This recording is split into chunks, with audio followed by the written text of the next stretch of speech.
I actually didn't think that so many people are interested in this topic. So if you have any questions, please just ask me. So, as I said, I'm going to talk about quantization, and I think quantization is really important because these large language models are actually not really large; they are huge, right? I mean, it's not officially clear, but rumors have it that GPT-4 has 1.7 trillion parameters. So you can imagine how big that is. And you see here a couple of examples. This was, by the way, of course, created by ChatGPT itself. So you just ask ChatGPT to give you a chart over, the most recent language models and their sizes. And you can see that over the last couple of years, it really almost exploded. Right? And that's, of course, great in the sense of the abilities that they have. And here, one thing that we need to remember every time when we talk about large language models and large neural networks is that these abilities that they have, they are really very much unplanned. Meaning we have trained it on a large corpus of data and increased the size of the network, and at some point it picked up certain abilities. Right? And there's a very interesting paper around this, which is called Emergent Abilities of Large Language Models. So if you haven't seen that, please look at it. It's really very interesting. I had the chance to interview Jan Tallinn a couple of weeks ago, and he was saying, we're actually not building AI, we're growing aliens. What he meant is we have no idea what we actually are doing. We're just making it larger and bringing it more data to it. Right? And you can see this very much happening. But it's also important because we need that size. And only at that size, they start to pick up these abilities. Right?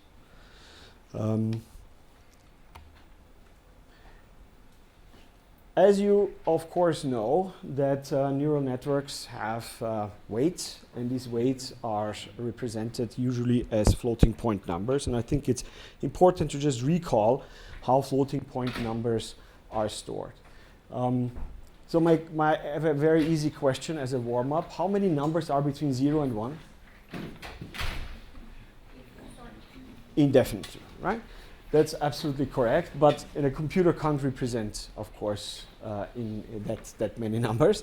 So there is already a inherent quantization in that sense because it needs to round at some point, right? And how it does it is there's a standard 754, and in this 754 we have 23-bit in the mantissa. And here it's actually important. It's actually, you can think of 24 bits, not 23 bits, because the first bit is always going to be a 1, right? Because you're always moving it so that it starts with a 1. So 24 there, and then 8 bits for the exponents, right? And then the S in front is for signs, right? So minus and plus. Of course, there are other ways of doing it. Not only 754, you can do half precision, you can do brain floating point format, and so on. But at some point, you have a number, and you're storing that number, and because you have 1.7 trillion of this in ChatGPT, and you need to load them into some hardware, it takes a lot of space of your computer. Now, if we look, for example, at a very small model in the sense of compared to what a ChatGPT is, we're looking at the Llama version 2, and Llama version 2 is really a milestone. And I was prepared to say here 2 days ago that it's the largest commercially available neural network, but it's wrong. Because yesterday, I think, or the day before, Falcon came out with 180 billion. So the race is on, basically. And as you know, Falcon is actually even done by a government. So you see that even governments are in this race, not only companies. Okay? This one is the 7 billion parameters. And now if you think of the 7 billion, and then you represent it in the standard that I gave you before, you will need 27 gigabytes just to load in the model parameters into your memory. So 27 gigabytes is more than a 4090 RTX 4090 has. So the hardware that all of us or many of us have at home and use for gaming also sometimes. is not even able to load this already. Right? But that's not everything, because we need as much for the gradients too if you want to train on it. So you're adding 27 approximately on top of it.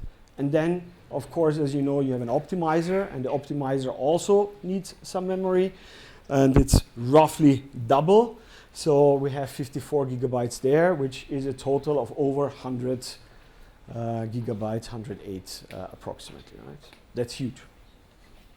Even an A100 doesn't have that directly, right? So you need to think of how do you, and this is only 7 billion parameters, right? So you can't see anything. Oh, no. So how can we solve this? We can solve this, of course, by reducing the precision, right? We don't need to use 4 bytes for it. We can use less for it. There are 2 ways of doing it. So we can look at the weights. So here is just an example of a number. It goes in this example from minus 3 to plus 3.2. And what I could do is I can just map it to an integer, in this case 8-bit integer. And if I use this 8-bit integer, the maximum number is, if I use signed, minus 127 to plus 127, right? And now I need to map this, and I can map the smallest value to the smallest value here, and the largest value to the largest value here, right? This is called ABS max quantization. Of course, here we are assuming something. What we are assuming here is that the distribution is symmetric, right? So on the left and right side, if it's symmetric, then this works very well. Oftentimes it's not symmetric, and then I need a 0-point quantization. 0-point quantization is pretty much the standard right now of many of the frameworks. And here you are calibrating around the 0 point, and the 0 point is, of course, doesn't need to be symmetric anymore. How does it look in code? And I really want to show it as code here. This is ABS max quantization. It's really simple, right? So if you use Torch, for example, you just get the maximum here, calculate the scale, and then you round it. That's it.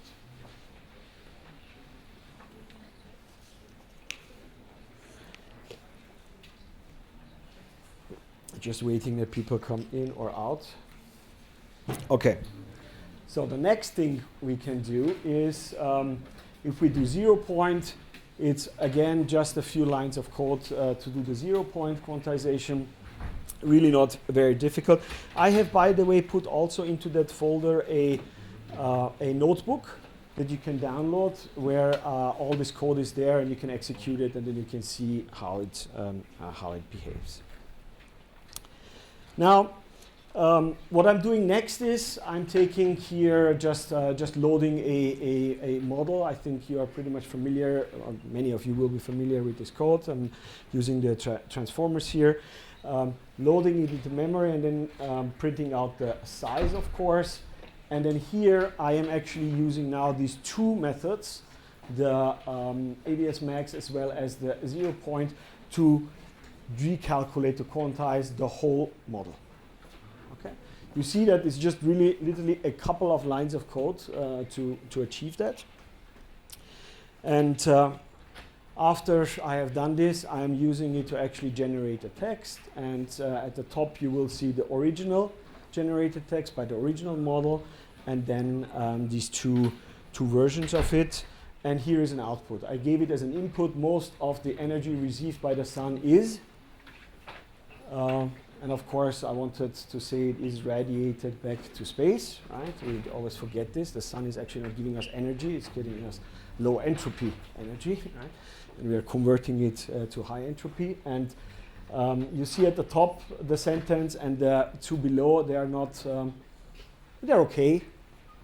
We didn't lose that much in this simple example. Of course, doing a test like this is nonsense. You have to do serious tests to see, what effect quantization will have to your model. And sometimes this effect can be huge. So there are, of course, many different methods to make a large language model smaller, right? Pruning, you can do others, you can reduce the parameters, right? You can do many different strategies here, and quantization is one strategy. It turns out that in many cases, quantization is a good strategy of doing it, one of the best strategies of doing it, but it's not necessarily always the best strategy. One thing that we have done here, of course, we have done what we will call a linear quantization, right, which is very basic, because at the end we are taking, you know, all these numbers linearly there. But in reality, we have a distribution, right, in our weights. And this distribution matters, because things that happen in the middle are not that important for us, but things that are happening on the edges are more important. So we can do a more intelligent way of quantization. An intelligent way would be that we sample here in the middle, and then at the edges we get more precise, right? Or any other way, right? So these are called distribution-aware quantizations, right? And with this, we can get some of the quality back. And in an ideal case, we can even get all of the quality back, right? Or almost all of this quality back by still reducing, right? Because some things really just don't matter if that number is here or there. But as much as you do after the fact, so after training, if you quantize after training, you are going to lose a little bit. So the question is, how can you avoid that? And there are, of course, also strategies for this. And one is, of course, you can do quantization during training, right? So you can train, and during training do this quantization.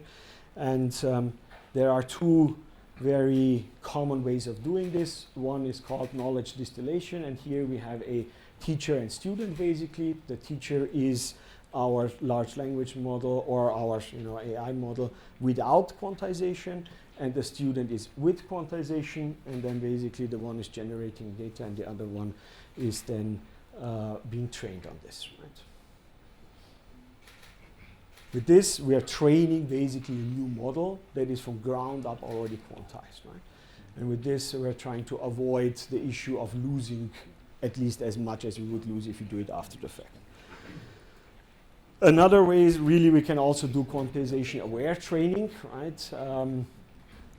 That is also, of course, possible. Here comes the one issue, and I think we have to realize this. The world really changed in the last couple of months, I have to say. But after ChatGPT, or after GPT-4 at least, and even 3.5, we have to admit that you know, training models from ground up is not going to be something that every company is going to do all the time, right? Because in reality, these models are very, very good already. In fact, there is a very interesting paper which is still in preprint, but it's a very interesting paper, and it's about large language models being computationally universal if you memory augment them. And that is, it means something, right? If you think about it, if you have a computationally universal language model, right, then it's Turing complete. It can basically simulate the universe. At the end of the day, it's like a programming language in itself, right? Which we already can see, right? Because in ChatGPT there is this new function where you can just write what you want and it generates this whole code for you, right? So English gets to be a programming language sooner or later. What many companies are still doing, and probably are going to continue to do, is fine-tuning, right? So that is something that is still happening, and the fine-tuning part of it works, as you all know, by first having a pre-trained model and then fine-tuning on a data set. And there are, of course, different ways of fine-tuning it, right? You can fine-tuning with human preference, you can fine-tune it in different ways. But you can also fine-tune it by being aware of quantization. And here, the most, or one of the most interesting ways is PEFT, which is parameter efficient fine-tuning. And the idea of this parameter efficient fine-tuning is that you freeze most of the layers, right? So the original idea of a neural network or a large language model being one of those is, of course, that the lower levels represent basic knowledge, and the higher you get in the levels, the more complicated knowledge they are representing. So if you're fine-tuning, you don't need to adapt in the lower levels, right? So the idea is to freeze whatever is happening at the lower levels and then just train on the higher levels. And if you do this, The original paper is this one here, Parameter Efficient Transfer Learning for NLP. And what they have shown in this paper is a 1,000-fold reduction in parameters being fine-tuned. So now if you combine this, of course, with quantization, now it gets very feasible to take a 7 billion parameters model that before we couldn't even deploy in inference on a standard hardware, to now deploy it basically on a, even CPU only, but if it's not CPU only, then a very small GPU plus train it, fine tune it at least. Okay. Also for this, I have put a Jupyter notebook there that shows the whole code for it, and you can execute it, and you will see that you can even run it if it's not on Google Colab, even on your local computer, all the way down to int4 in this case.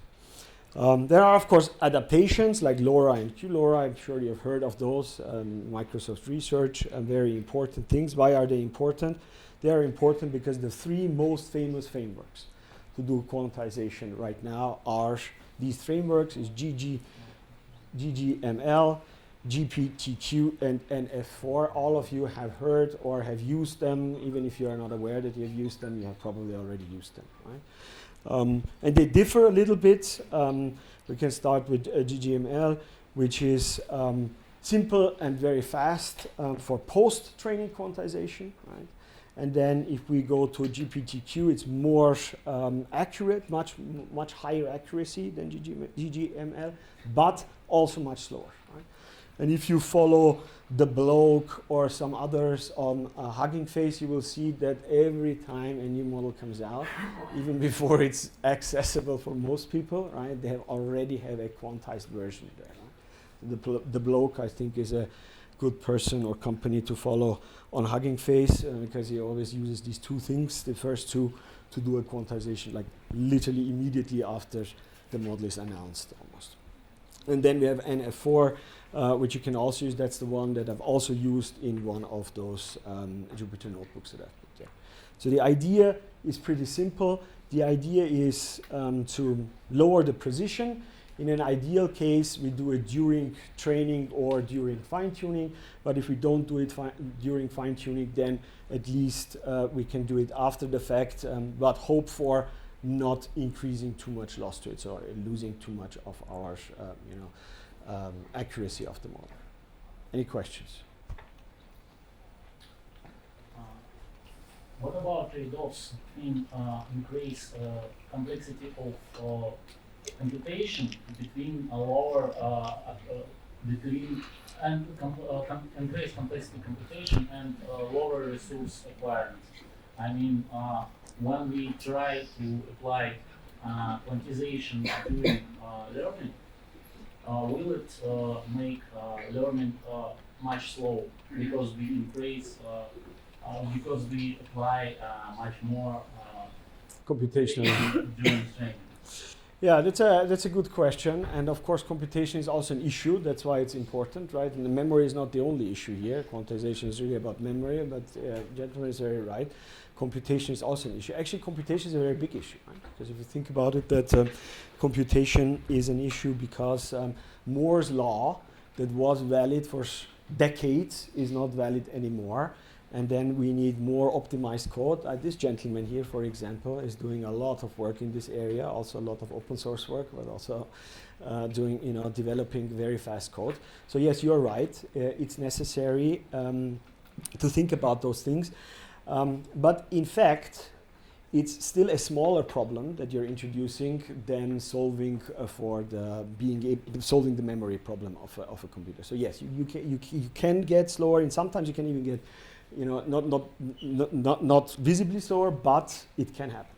What you can use there is specialized hardware for this, because while Moore stopped, we have started to produce ASICs, and GPUs is just one kind of application-specific integrated circuits, right? There are also application-specific integrated circuits that are really built for this problem, which is TPU, for example, right? So Google's TPU is a good example for this, which is using a different kind of representation of these numbers to be fast and to quantize.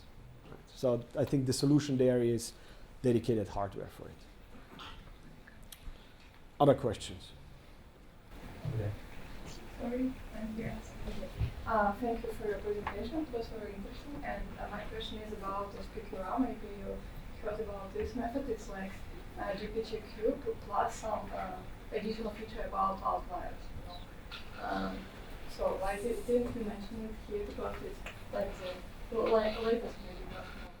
Yes, I agree. The problem is that, in all honesty, I always say if I go sleep for 4 hours, I wake up, I feel like I'm in a different world. So if you try to get into depth in many of those things, you just don't have the time to do everything. And in all honesty, my knowledge about this is very rudimentary. Yeah. Maybe you have some reason why you... oh yeah, these ones here, yeah. Because they are the most common, and there are libraries for those things, right? Each of those is a library, and as I have shown before, literally you can take a Llama model. Some of the first one is actually built around Llama, and have 3 lines of code and use it. So it's very, very easy to do it. That's the reason why I've used that. There is no other reason. So, not claiming that these are the best methods. But what I'm saying is that there are most used methods. So if you go and look in almost any kind of measure, like deployed models or articles around it and so on, these are very, very common methods. Yeah, thank you very much. I have a question about the Moore's law and the promise of local LLMs. I think the Moore's law just can't catch up with the scaling of these frontier models, and our quantization, our methods are just not feasible to compete with large companies. What do you think about that? Yeah, I think you're right. I think when you say that Moore's law can't keep up, I think it's even worse, right? Honestly, I think Moore's law, as much as I, unfortunately passed away already, but as much as I loved it during growing up, because it meant every 6 months a new computer, basically. That's what it really meant. But now you can buy a computer and keep it for years even. So I think it's just dead. It's not there anymore, right? So what we have to admit is there. So now there are 2 things happening. So one is, what is happening is, of course, ASICs, application-specific integrated circuits, and that's getting more and more and more. Okay. And the other thing is, even if we stay general, we package it differently. Like the Apple M1 or M2 and soon to be M3 chip is just a miracle in packaging, right? So getting things closer to each other. And now they're using 3-dimensional packaging to make it faster, right? So these are the 2 things that are being done right now. One is application specific, and the other one in packaging. And I think this is going to continue, and you can see it already, right? So because you have your mobile phone, and more computers come out with dedicated chips for that have already a neural engine or have something in there that will make it possible to do some kind of inference, at least at the edge, on edge devices, right? But if we really want to have the next jump, right, there is a Moore's law, but there's also Bell's law, which says like every couple of decades, something changes fundamentally, and then we start from 0 again, and then quantum computing could be something like this, right? I mean, it's very early, but I think, look, we are at 7 nanometers. How far can you, that's just a couple of atoms already, right? So how far, okay, you're going to go to 3, and then? Then you're literally just in a couple of atoms, and then what are you going to do? So there is a limit. Of course, there is a limit on silicon-based things, right? So it needs to change. I think these are the things that are going to happen. Another thing which is very interesting, of course, is simulating brain cells closer with computer chips. Right? So spiking neural networks, for example, and there is even already hardware for it.